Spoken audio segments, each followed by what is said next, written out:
About 9:15 here on a Monday morning, AM 1700, WRCR, Haverstraw, WRCR.com. It's the morning show with Jeff and Will, and as we do at this time every Monday, we welcome in Tina Traster. She's the editor and publisher of RCBizJournal.com. Good morning, Tina. How are you? Good morning to you and all of Rockland County. I am well. How are you? Very good. Thank you very much. Did a nice big bike ride on Sunday, so I'm feeling particularly energized. Cool. Where did you ride? I rode the rail trail in Orangetown up through Nyack and up into Haverstraw, and then came back down through Rockland Lake, across the Tappan Zee Bridge, and then onto the Piermont Pier, and then back again to Orangetown. Sweet. All right. Yes. Awesome. All right. Well, let's use this energy that we all have this morning to talk about a tale of two campuses, a tale of two pharmaceutical campuses, familiar to many, if not all, in Rockland County. So, the former Pfizer campus down in Pearl River, which for a while we knew was the IRG campus and now has been rebranded and repositioned as the Hudson Valley iCampus, is an example of a campus that is still attempting to court the STEM economy. They have not yet thrown in the towel, and they are still trying to court big pharma and the biosciences and research labs and those sort of entities. Recently, they have courted two new tenants. One is called Momentive Performance Materials. The other is called RK Pharma. Added up, those two are about 120,000 square feet of space. In contrast, the very massive Novartis campus in Suffern, which was once home to the Swiss pharmaceutical firm and which closed its doors in 2014 and has been idle ever since, is about to become essentially a campus of 1.2 million square feet of distribution warehouse space. What they're planning to do is to demolish an existing 500,000 square feet of buildings, of pharmaceutical buildings, and build a modern warehouse complex. Now, what that spells are two very different directions for two very large parcels of property in our small county. But it also highlights the difference between how these two campuses are reshaped and repositioned affects our entire economy in terms of jobs, how many jobs, the kinds of jobs, the brain trust that we have or do not have. Going back to the iCampus, the HV iCampus for a moment, it was widely reported that Pfizer is planning to spend $470 million to expand vaccine research labs, and a portion of that will be somewhere in and around that iCampus. That, in fact, happened even before the pandemic, that they had plans to expand. And so, on a campus like that, you're going to have higher paying jobs. You're going to have a much larger workforce. Compare that with a massive warehouse. That is more likely to have low-paying jobs. In fact, not that many jobs. We learned recently when Lincoln Properties came to Clarkstown for its approvals to build a 225,000 square foot warehouse, that they were only planning to have, I think it was about 15 people in that entire building, because much of that building will be automated. So, you have, I think what we're really looking at is Rockland County, fortunately or unfortunately, depending on the perspective here, I guess is well situated to become a hub for warehouses. But I guess the question is, at what cost? What is the cost-benefit analysis to having that kind of development, as opposed to pharmaceutical companies, which is a very different sort of industry. Now, on the Novartis site, just to take a slight diversion here, and we published this story last week, there is, they did give, the planning board did give the company that wants to develop that site what's called a positive seeker deck. And for those of you who don't spend your time at planning board meetings, what that means is that there's going to be a pretty deep dive on an environmental review to look at the impacts on all sorts of things, including traffic and environment. But that said, the new owners of that campus, this is still their intention. This is still what they want to do, and so this kind of lays to waste a certain heritage that Rockland County had at one point. Where we had a workforce that was built around these intellectual pursuits. These pharma campuses have been around a long time. The Pearl River campus dates back to 1907, so that's a long time. You can't stop progress per se, but it's just something to note. You may think, oh, that doesn't concern me, but the truth is that when these big warehouses change essentially the way that land is being used, it does change the character of the county. Let's look at it from just a slightly different point of view, which is that if you have people who are being paid well and who live here in the county, then you have, let's say, the shops at Nanuet has a deeper base of people who can afford to shop at a place like that.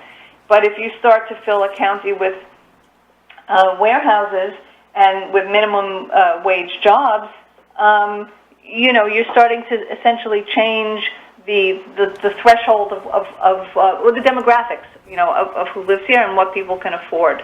So it is, just a little connecting the dots this morning on why the future development of these campuses matters, and why it's an economic issue that, it might not be the sexiest conversation to have, but just something to think about.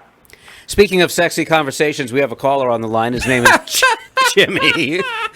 No, I'm not. No, today we're talking about warehouses. So unless his question involves warehouses, if anybody has a question about economics and warehouses, I'm only too happy to talk about that. Okay, Jimmy, you heard that. Is your question about economics and warehouses? Economic and warehousing and environment. Okay, go ahead. Okay, so, well, thank you to bring it for our attention here. I agree with what you're saying as far as the impact of warehousing on a county. I just wanted to add that there's a big difference between a warehouse to a corporate office or or research and all this, which you mentioned. But I like to add also that warehouses brings heavy traffic, big truck traffic.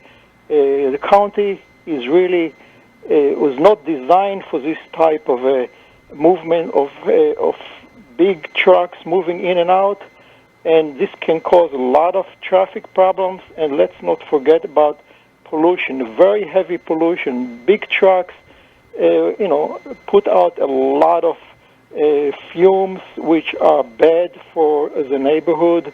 Well, yes, Jimmy, you're 100% right, and where we really saw this issue play out, and unfortunately, I think for some, not with enough study and not with a deep enough look, is this 225,000 square foot warehouse, which is that's a very large building, and that is about to be built in Valley Cottage off Route 303.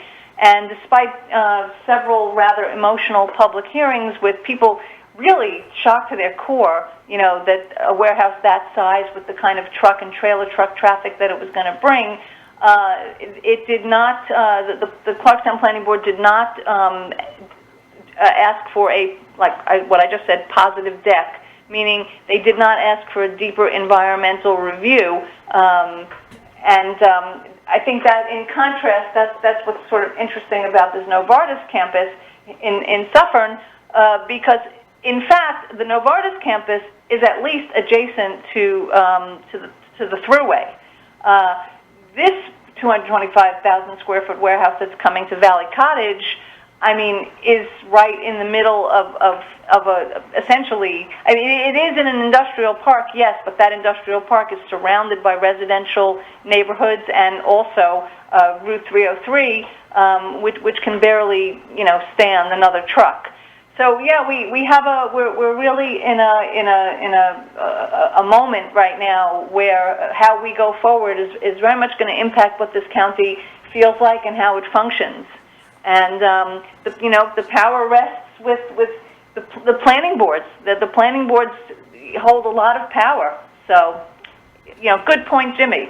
Okay, can I just add one quick thing here? Now, only if it's about warehouses. Yes, very much so. That's okay. The only topic I'm calling about. Okay. Regarding the pollution, a lot of people associate pollution, well, I don't live there, okay?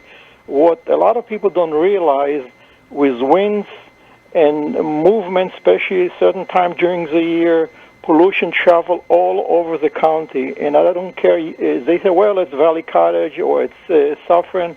Well, it doesn't make any difference. It's a small county. If you live in Orangetown or you live in Tompkins Cove, it would come to you and would just add to more pollution. And we all know what pollution does. It kills people.